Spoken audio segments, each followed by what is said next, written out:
दोस्तों, भारत की सबसे बड़ी डिफेंस मैन्युफैक्चरिंग कंपनी HAL के लिए आज का दिन बहुत बुरा रहा। शेयर प्राइस आपने देखा होगा 5.5% नीचे गिर गया है।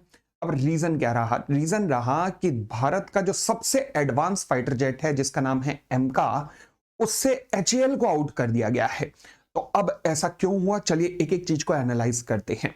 देखिए, HAL भारत की आर्म्ड फोर्सेस, भारत की एयर फोर्स के लिए तेजस मार्क 1, मार्क 1A, तेजस मार्क 2 ये बना रहा है।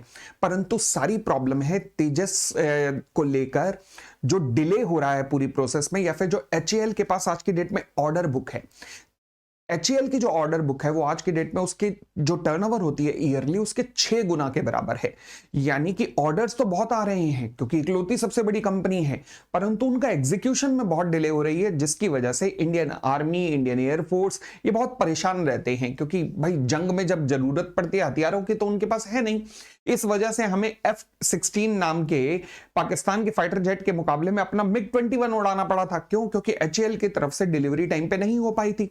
परंतु इसके जरिए भारत ने एक तरीके से HAL को झकझोरा भी है कि उठ जा सोए हुए शेर, उठ जा, अब भी मौका है, वरना तो पानी सर से ऊपर निकल चुका है। तो अब HAL की जगह यह कॉन्ट्रैक्ट दिया किसे गया है? प्राइवेट प्लस पब्लिक सेक्टर दोनों को मिलाकर एक कंपनी बनाई जा रही है, जिसके अंदर L&T, Tata, data pattern, BEL, Bharat forge, ऐसी सभी बड़ी बड़ी कंपनियां आएंगी और ये एमका के ऊपर काम करेंगी और एमका प्रोजेक्ट को 2035 तक कंप्लीट कर लिया जाएगा। ये HAL के लिए बुरी न्यूज आज की डेट में तो कही जा सकती है, बट मैं फिर भी इसे कहूंगा कि HAL को जगाने का एक प्रयास है।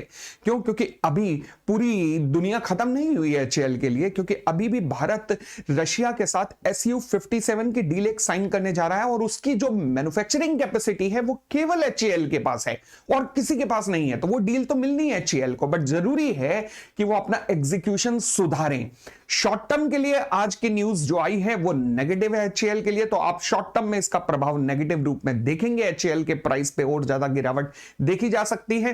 बट लॉन्ग टर्म की बात कहें तो HAL जितनी प्रोडक्शन कैपेसिटी भारत की और किसी कंपनी के पास नहीं है, और अगर हम बाकी भी एनालाइज करें तो अभी तेजस मार्क 1, मार्क 1A, तेजस मार्क 2, ये सारे फाइटर जेट तो अभी मिलने शुरू होने हैं। तो देखते हैं आगे क्या क्या होता है। बट एक अच्छा झटका HAL को जो लगना चाहिए था, जो समय की मांग थी, वो जरूर दिया गया है। बहुत बहुत धन्यवाद। आप अगर इस तरीके का एनालिसिस और जानना चाहते हैं तो इस चैनल को लाइक एंड सब्सक्राइब जरूर कर लीजिएगा। मैं CA Amit Popli, SEBI registered research analyst, आपका इस चैनल पे बहुत बहुत स्वागत करता हूं। Thank you.